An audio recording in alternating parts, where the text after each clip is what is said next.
Good afternoon and welcome to Faces of DACA Live. My name is José Arnulfo Cabrera. I am the Director of Education and Advocacy for Migration at the Ignatian Solidarity Network.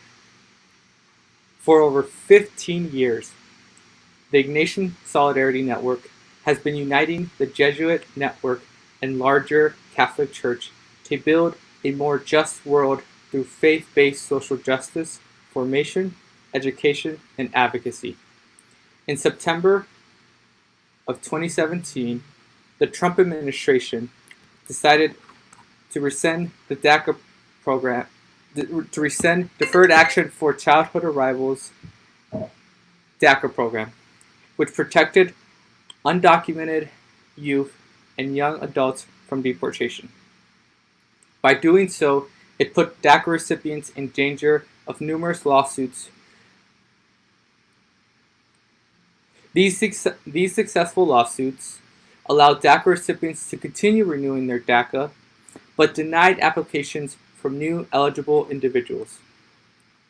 For years, ISN has worked to uplift the stories of DACA recipients and their families in our Ignatian network. We have shared their contributions that they have made throughout our country at Jesuit institutions, including colleges and universities, parishes, and other Jesuit-run ministries and organizations. Since 2009, we have mobilized our Ignatian family to advocate for a pathway to citizenship for undocumented youth. Today, we continue that work, following the lead of DACA recipients in our network. Last November, I stood with Jesuit priests, parishioners at Jesuit parishes, faculty and staff at Jesuit schools, and DACA recipients in the Jesuit networks on the steps of the Supreme Court as the justices heard oral arguments for the DACA case. Since March, thousands of us have been waiting for a ruling on DACA. Regardless of the time zone you are in, DACA recipients, advocates, and allies wake up at 10 a.m. Eastern Time to begin hitting refresh on the Supreme Court's website to see if today is the day we all spring into action and begin the next stage of the fight for DACA recipients and their families. Since February, ISN has been releasing a series of one-pagers called Faces of DACA, What's at Stake? We hope these one-pagers would create a moment of encounter with you and a DACA recipient in your Jesuit and Catholic family. And we hope this helps you understand what DACA recipients are facing as the Supreme Court determines their faith. Now we want to take it one step further and begin to broadcast a series of conversations with the participants of the DACA one-pagers. And today, we are going to hear from Saúl Rascón Salazar y Yael Balbuena. How are you doing, guys? Oh, thank you so much for having us. Thanks for hopping on and being a part of this. So, Saúl, you are a rising sophomore at Loyola Marymount University, right? Right. Yeah. And Yael, by so fast. Yeah. And Yael, you're also a rising sophomore at St. Mary's College in Texas. Correct. Yeah. But you both know each other because you both went to Brophy Prep for high school, right? Yes, sir. Correct. Yes. And that's why we you both have been doing some amazing work, or did amazing work and continue to do amazing work. And ISN has been sharing the work that you guys did at Brophy, and then the work that a lot of current students at Brophy continue to do. So I just kind of want to start us off by asking, how was your first year of college, and also how was it with a pandemic at the end part of it? Yael, want to go? Yeah, I'll start. So it was definitely challenging, like leaving the nest, you can say. Um, it was really like a dream come true. It happened like super last minute, like honestly like a week before like the decision day was like gonna happen. St. Mary said like, oh, we're gonna offer you a little more money, and so that honestly changed everything. And within a week I was like, all right, well, I'm going to Texas. And so the first year was really fun. The first couple of months were hard adjusting, not having my family there and not having my friends there. But it was definitely something that like I wouldn't change. Like I really like St. Mary's and I'm really glad that I go there. The pandemic did kind of throw things off. I felt like my second semester was like kind of like stolen, because I felt like I was finally getting adjusted to it, and so just like having to come home really early just really did like throw things off. But I mean, overall, it was a great experience.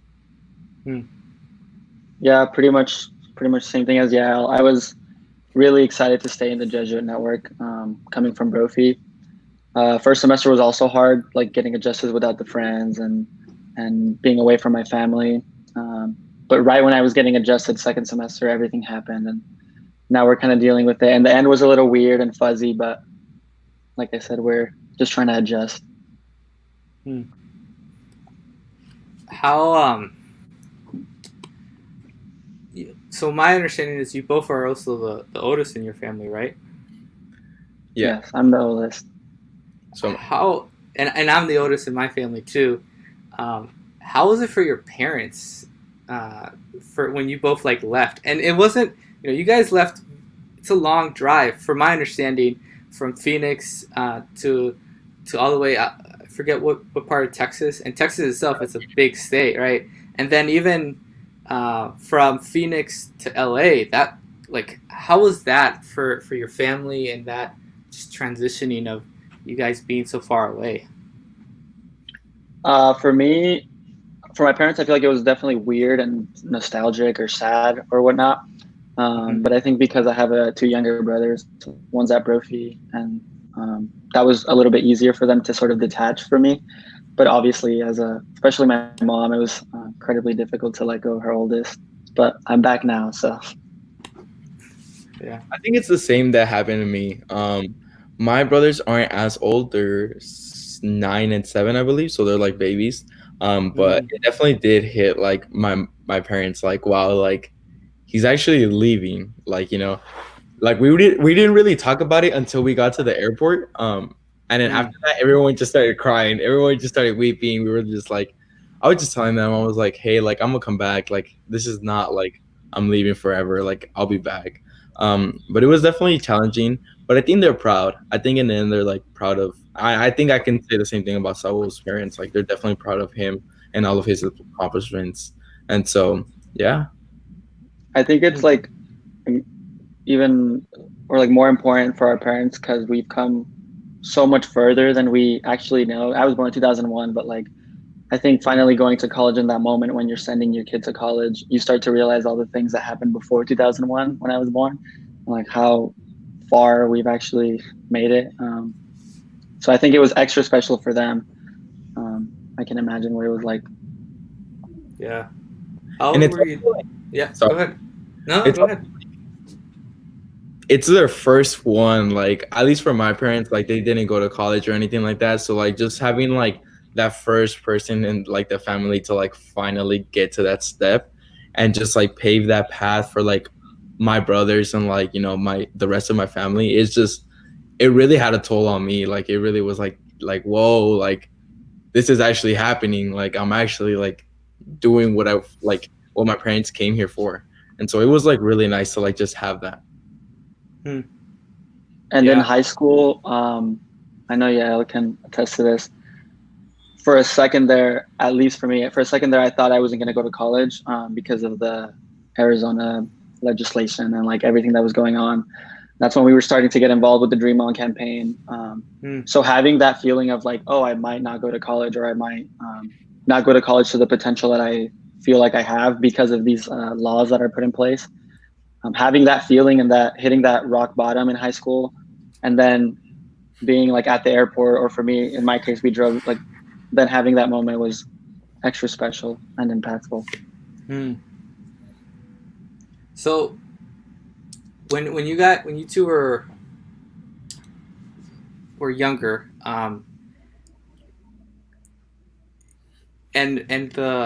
actually, can I ask this? How old were you two when you found out you were undocumented? I think we pretty much have the same answer for this. I was like 15, Okay. about to get my driver's license, along with everybody else in my friend group. We were trying to get a summer job or do something with our lives. And that's when we sort of hit the wall and we found out that we were undocumented, which I guess I knew I was undocumented. Like that was my default like understanding of what I was, but I didn't really know what it was until this wall that I hit. So yeah, I would say 15 towards the end of sophomore year.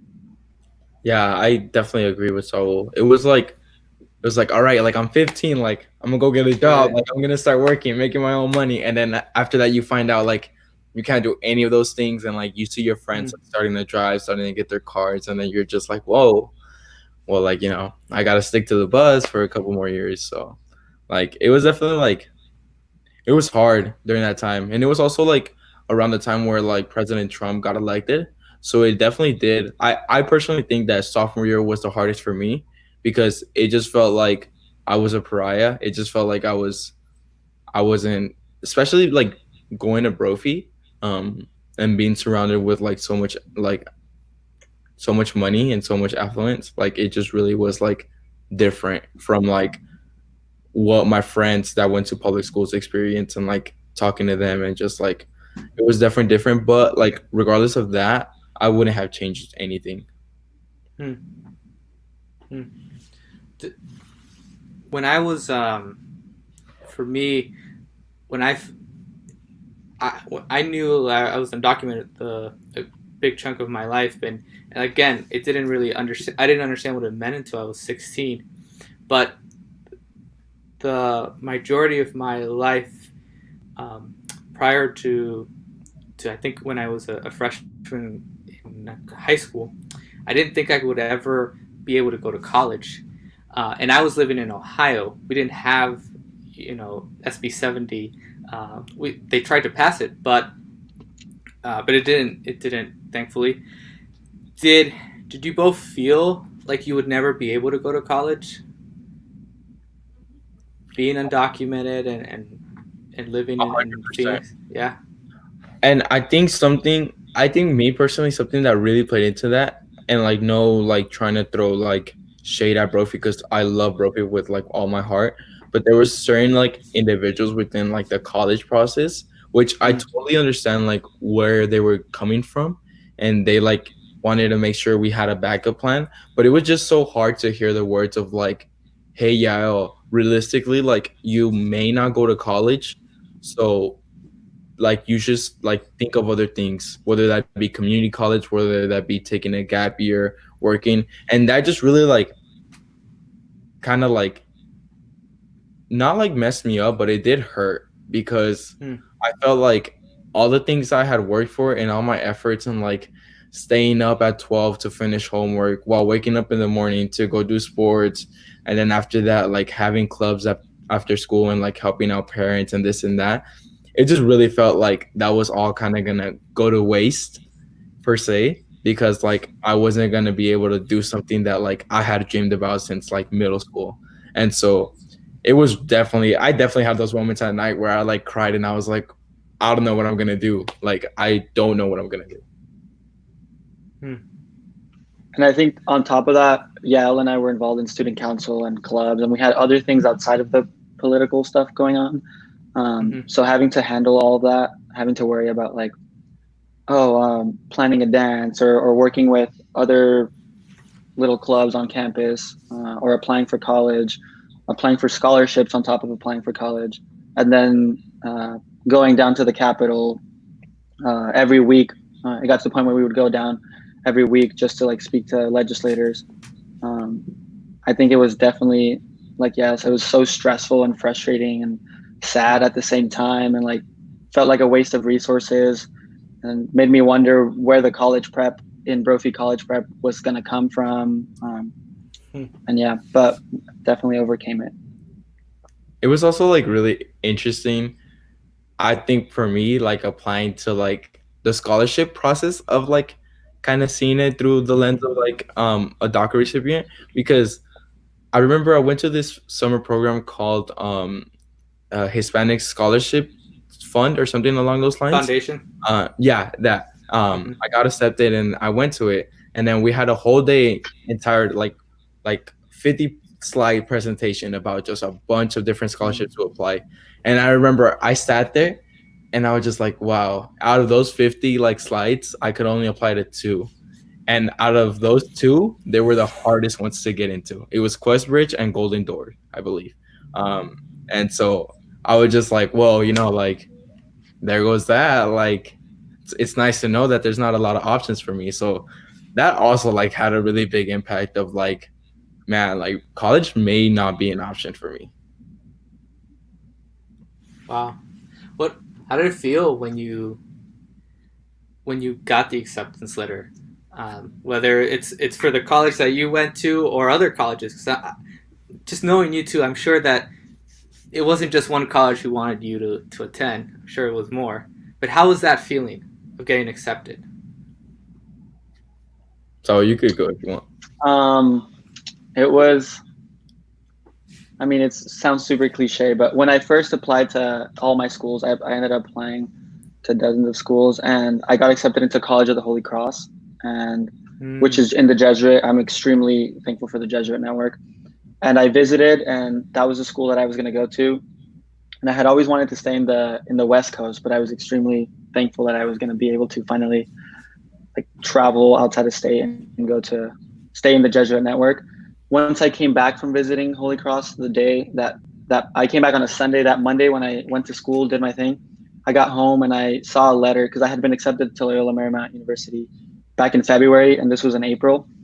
I'm opening up my mail. I'm like, oh, I got a letter from LMU, which at the time we were receiving a lot of like marketing letters and whatnot from all types of universities. So I set it aside for like 30 minutes or an hour and then like went about what I was going to do as I was arriving home, and no one was home. My family and my brothers, they were out. And I remember opening it and it was like giving me my requirements or what I had received, my financial award. And I called my dad and I was like, I called my mom and my dad and I was like, this is just what happened. Remember the school I told you about 3 months ago that I was accepted to? This is my package, and this is the opportunity that's being offered to me. And my dad was like, cool, like we'll talk when we get home, just because it was so like unbelievable. And it was like, oh, there's probably some scam or there's like a catch or something. But it was like, I got goosebumps and I didn't know what to do that whole week. And I was like thanking my counselors and everything. And it was truly amazing. I wish I could go back to that feeling. For me, it was like, whoo, I remember every day checking the mail. I was like, I just applied, like I gotta check, so every day I had to go barefoot to go check the mail and whatnot. Then one day I got a letter from the first college that accepted me, which was Loyola Chicago. And so I opened it up and it has like this like two doors that opens up and it says like, oh, you have been admitted. With like confetti and something like that. And I started crying. I started jumping. I started dancing. I started crying. Nobody was home. And so I was just like doing my little dance. I was like, man, like I did it. I got accepted into a college. Like someone wants me, And so that was like, honestly, like that first instant of getting accepted into the first like school was just like so heartwarming. But I think honestly, like once St. Mary's like let me know, like they sent me the mail about like getting more money because they like accepted me and I was like super thankful, but it was still a lot of money. And so I was just like, well, probably like my only option would probably just be in-state at GCU. But then the same thing that happened with Saúl, I got the letter and I was like, man, like they're just gonna be like, oh, like you should register, pay the $50 and whatnot. And so I like left it aside. And I remember it was May 20th when I got that letter of that, and I didn't open that until like the 28th or something like that. It went a while until I opened it. Wow. And so I was gonna throw it away, but I was like, I'll just open it, I guess. I opened it and it had said like, oh, we're gonna give you like more money. And then I personally thought, oh, also this is a hint for like incoming like students. If you ask, you will get it. So I was just like, what do I gotta lose? So I just emailed the counselor or like the guy that was like in charge of like acceptance, and I was like, hey, if you guys accept, if you guys can give me a little more money, then I'll go there. And like within like an hour, they're like, oh yeah, for sure, we're gonna give you like $5,000 more. And so that's just a little hint for incoming students or that are gonna apply. Like you should not be scared to ask like for more money. And so I got the more money, and then after that, I was set. I was like, Texas, here we come. I think That's to awesome. that too, do you, like for students that are watching that, or people who know students that are currently applying who might be in a situation similar to us, like Yael Yeah. said, like don't be afraid to send that email, to send that text, even if it's like not money related. Like ask, what can I do to increase my opportunity, or just like ask and make that contact point, because you'll be surprised how far you can get just by reaching out. It also speaks a lot on how much you care or how much you want that opportunity or financial reward. And I know it sounds super easy to say, being almost a sophomore now, but trust me, like I was there, and Yael was there, and you were there, Jose. Like this is just my advice to anyone watching who could be in a similar position. Yes. Yeah, for sure. I just I want to make sure you guys read some of the shout outs that we're getting live. So Will, who Oh, you know, Will, he says he misses you too. So Mr. thank Rupp. for, yeah. He says so thankful for the way you continue to speak the truth to power. So thanks, Will. I appreciate you. And then Yeah. Alyssa LMU, we're so proud of you, Saúl, and always continue to educate and inspire us all. Love you, Alyssa. So, Thank you. oh, and here's another one for Anne Marie. Thank you for sharing your story. Appreciative and inspired by your courage and your positive outlook on the faces on such obstacles. We hope and pray that our laws change soon and grant you equal opportunity. Right, definitely, Thank you. yeah. So let's talk. You know, you two. So I'll be honest. When I first got this job, which was almost in a month, it was a year ago. I remember that the teacher and I went in 2018. I saw a presentation of you guys on the work that you guys did at Brophy, and I was just The Dream On amazed. campaign, right? Yeah, the Dream On campaign, and then coming in the office, you know, the work that you guys did was almost, it was inspiring. And me personally, every time I hear the story of what you guys did, and then the work that Brophy and that actually Will is still continuing at Brophy, it gives me like goosebumps. And I'm curious, like, how was it when you guys started to do that work? Were you guys hesitant? Were your parents hesitant of you doing the work? Were you ever scared about it?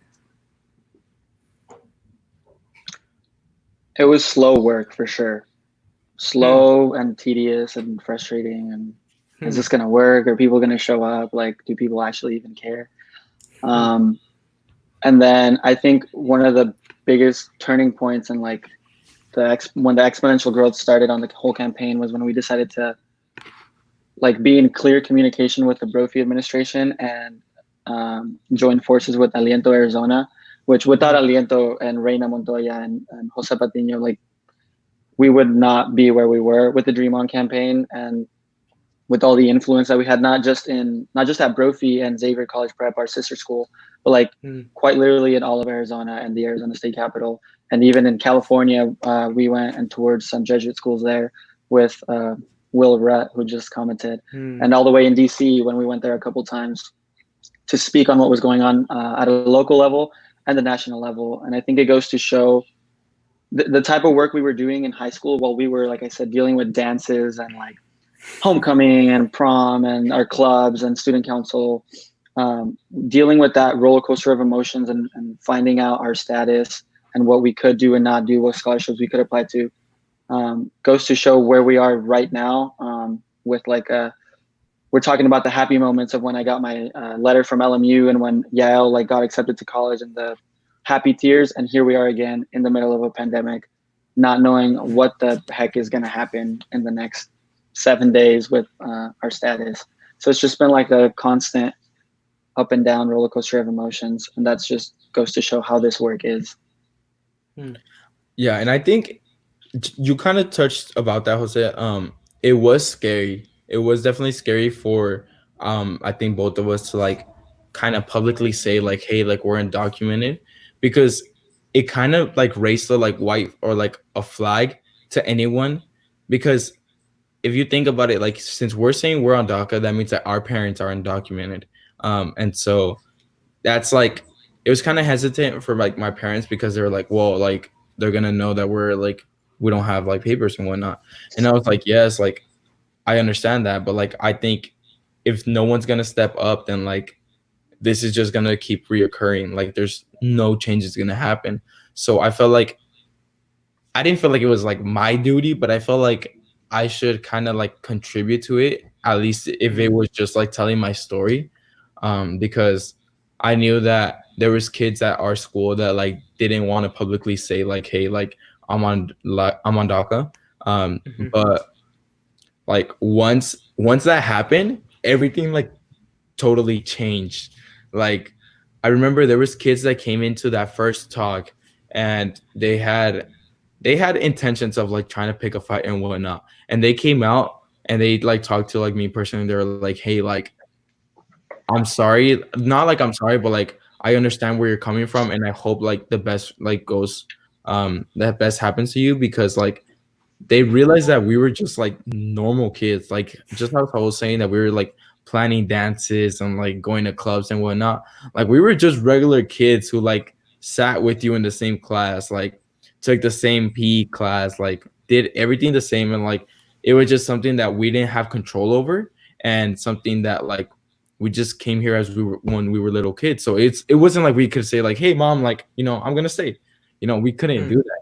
So it was something that we just had to live with and kind of look at the good side of it. But yeah, kind of publicly saying that you're undocumented was tough for sure. And I think the more we learned about what was going on, in terms of legislation and in terms of how high schools in Arizona work, how Brophy works, how the Jesuit network works, you start to realize how, where there's area for improvement, where you can grow. And once you know that there's that need for, I don't want to say need for fixing, but that room for improvement, at least for me, I was oh, I can't just quit. I want to fix this if I know that there's room for fixing or for improvement. Yeah, whenever we would meet with legislators or meet with Principal Bob Ryan, there was always things that we knew we could improve on as a campaign and as a school and as a culture. Yeah. When you were doing this work in school, how much were you able to see people transform, people kind of move and start to change? And how was that? How was that process? And how did you think, just tell me, how was that process? How did it feel to see people actually move? I have a really good example. Yeah. So I know you do. Yeah. when we had our first big one, that's where Saúl, myself, and another friend of ours, Nelson, we all spoke about our experiences. There was a lot of people that came in there, and we opened it to the public. So parents came, aunts, uncles, everybody was there. News reporters. Yeah, it was our first. A lot of media. And so I remember talking to one of my really close friends, our really close friends, Jacoby, and then we kind of talked about how his family kind of didn't really know too much about it and leaned more to a certain side. And so once they kind of heard our story, they were whoa, they were taken back. And after that, I actually got a job from that. And that job has been one of the best things that has happened to me. And it was yeah, working with like his family and like his family business was just amazing. And so I think what I'm trying to get at is that like there was definitely those people that like you could totally see the shift of like perspective of like kind of seeing the human in us rather than seeing like the political side about us. And so just recognizing that we were just, like I said before, we were just kids. And it was also really cool to see the people that were already like believed in the same like ideals as us. And I had multiple kids come up to me like afterwards, and they told me personally, they were like, hey Yael, I want to thank you for what you're doing because you're giving a voice to me. And that was honestly one of the main reasons why I was like, I gotta keep going, like I can't stop. Because having like my close friends come up to me and saying like, hey, like you're really helping us out, like really meant like the world to me. Because it was like, well, like I'm actually making a change, even if it's just like a little bit, you know, like I'm still putting like my 2 cents in. Yeah. I remember the first day that Yael talks about, the first big event that we like opened up. We opened up Brophy to the public to come hear our story.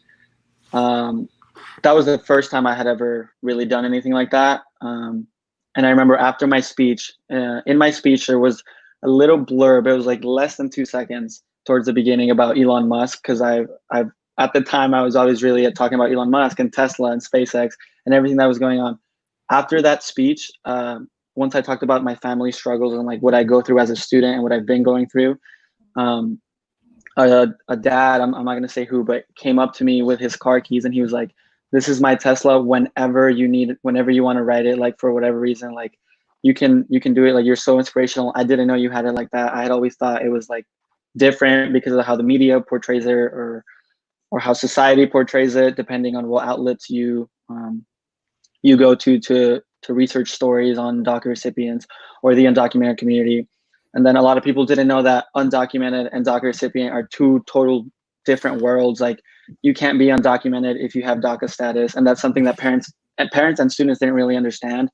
Because there are people who are undocumented and I'm fortunately enough to not be undocumented. But like just even that change in rhetoric was something that I saw transform, something that I saw the campaign transform. That was my form of payment. And then when we went to DC, I remember Yael was standing next to me after our presentation. Some kid came up to us, and again, I'm not gonna name him, but he was like, hey, I'm from like, I think he was from Chicago or something. And he was watching our presentation. He was like, I've been struggling with this, like in terms of mental health, in terms of money, and in terms of like just coming out to all my friends and telling them that I have DACA status. But what your work and what you're doing is really inspiring. And that was another moment. That was another Tesla moment where I was like, wow, this is my form of payment. Like, this is what keeps me going and seeing my friends. And just, we always say this, like being that voice for the voiceless or for those who don't feel comfortable enough to be as outspoken.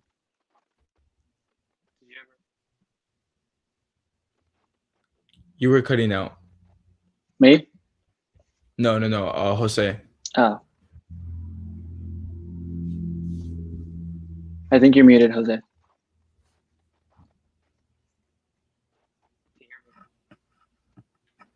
No. Pardon the technical difficulties. For everyone else watching, Saúl, why don't you tell us a little more what you do at like your school and like how that was? Okay. First year at LMU, I know Alyssa Perez is watching. First year at LMU, I became involved with CSA, the Center for Service and Action, with Alyssa and Patrick Furlong and Chelsea Brown, and that was cut short because of the pandemic. But I'm extremely excited to continue the Dream On campaign work. I can hear myself on your speakers, Jose. Yeah. Continue the Dream On campaign work at LMU. Even though California leans left and it's a little bit more supportive than Arizona, so the obstacles are removed a little bit. I think there's still a lot of room for improvement on a federal level. Like I said, which we're going to see in the next 7 days, what the Supreme Court decision decides on the future of you and I. Right. How are you handling it? Like, how are you handling it with like the whole like Corona while also like having to deal with like like DACA, like related issues? Like, I've what's something that you can like? Yeah, I purposely tried to ignore it, which sounds irresponsible, but I think is the only way to deal with what's going on financially, with the pandemic and with leaving college and being so abrupt about that. And yeah, I've just ignored it, sort of a survival skill. Try not to look at the news on DACA. Of course, every once in a while, once a week, I'm like, okay, I actually need to know what's going on because it's my life. But yeah, what about you? I think I'm just kind of going, well, having two jobs kind of makes it a little hard to like keep up with like everything. So I try to do my best to like keep up with that, and like, you know, I contact you about it, I contact Jose about it, just trying to like do that. But I think overall, just kind of like keeping a positive look and just being like hopeful for like what the future holds for us. I think that's kind of what's like, all right, like, you know, this is something that is challenging at the moment, but like hopefully with all goes well, like there can be change like in the future. Jose, I think you're back with us. And everyone who's watching. Cool. We still can't hear you. You're still cutting out. Yes. We can hear you. You're just a bit quiet. Hi. Can you hear me, right? Yeah? Yeah, there okay. We go. We're good. You know what? We actually, next time, just put you two on together. So we can hear you, but you're cutting off a little bit every once in a while. Yeah, it might not be like a volume thing. I think it might just be a connectivity issue. But we can keep going if you like. So I have a question for you. What's something? Yeah. Thank you. What's something that you would like advice you would give to like incoming students? Yeah, or like, I was just about to talk about that too. Right. Because I think the one good thing that has come out of the pandemic is that, I mean, I came back to Phoenix and I've been more in contact with the seniors at Brophy and like sort of the people that we left in charge or that have picked up the baton. And I think because of the way DACA works logistically, there are not a lot of DACA recipients in high school right now. They either all graduated, or they're just not in high school. Or, and the people who or about to, yeah. Or about to. So there's been a lot of, I've been in contact with a bunch of people who work with Aliento or work with the Dream On campaign, and just like sort of seeing how they are navigating through everything. I'm like, wow, like I had DACA. I could never imagine what it was like. Like I had it easy compared to how you have it. And then 100%. And then seeing how like we're stressed about the DACA decision that's coming up, but like there's quite literally nothing. There's no hope in terms of the Supreme Court. There's no hope of, or there seems to not be any hope, at least coming from the Trump administration. Right. Sorry, I have my little Which brother. Is terrifying. Shout out to your little brothers. Yeah, of course. Yeah. Yeah, I think that's something that we should definitely highlight like throughout this. Is like the fact that though DACA is super important and though like our lives are like at stake, there's tons, like DACA is becoming a generational thing. And so each year that like the students graduate, more and more kids are graduating without being DACA recipients or not being DACA recipients at all. And so it's something that we need to highlight and we need to push forward to our government, because it's like we've heard like from both of us how hard it was to like just get in. So imagine like how you were saying, like imagine for like your brother that I know has to go through that, like what it's going to be like for him when like all those resources are less and like exactly. And so like I'm honestly worried. I think it's incredibly difficult, especially because we're in the middle of a pandemic. There's like the US is shocked right now because of the police brutality that's going on. We have climate change that we have to deal with, and then immigration on top of it. To me, police brutality and immigration seem like the easiest issues, I want to say, even though they're extremely complex and difficult. I think they're the ones that are man-made, at least, or could be easily fixed if you just let go of petty political views. And I think it's incredibly irresponsible, and I think we should bring light to this, to just get rid of a program like DACA during what's about to be an economic recession. Like we need taxpayers. We need like people innovating and being creative in the workforce, and the more we can do that, the better the country will recover. And you can start getting into the whole race with China or Europe, the European Union. Right. It goes to show how much bigger this immigration issue and this immigration system is than just 100%. the DACA program. Okay. I think Jose's back. Are we back? Third time's a charm. Can you guys hear me? There we go. Yeah, perfect. Third time's a charm. You guys are doing great. Thank you for helping me there. I'll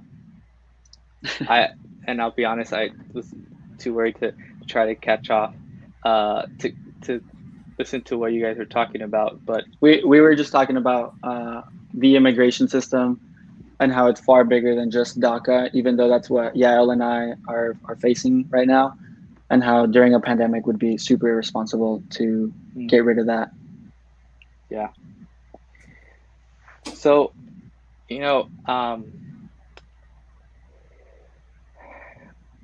how are you two staying sane during the pandemic and as we wait for a decision? Art and creativity.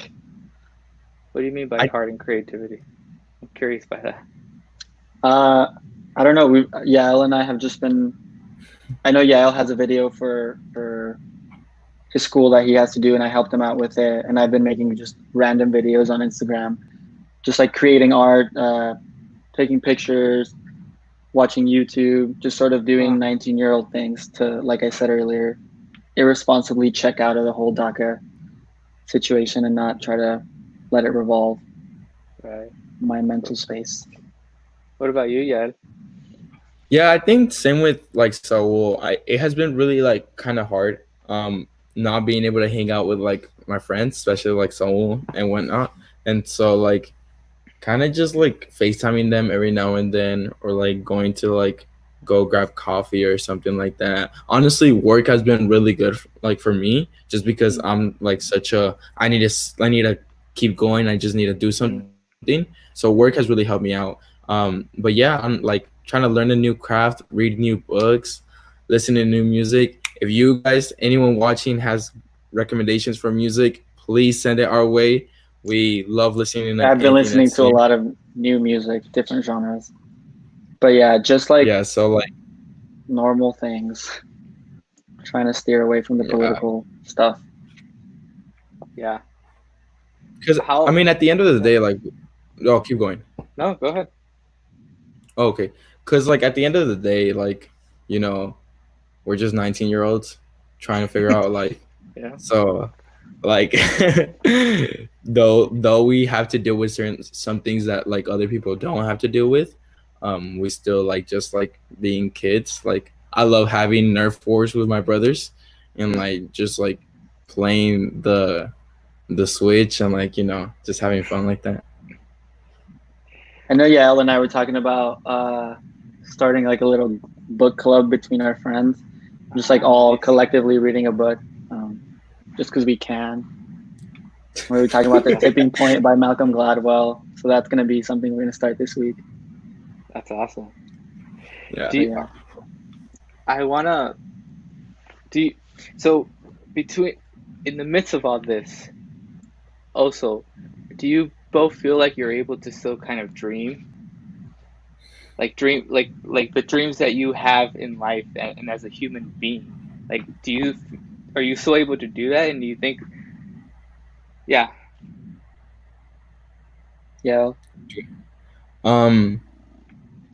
Honestly, like no matter what position I'm in, no matter what like I'm faced, I feel like I will always be that dreamer, be that like I wanna keep going, I wanna keep fighting.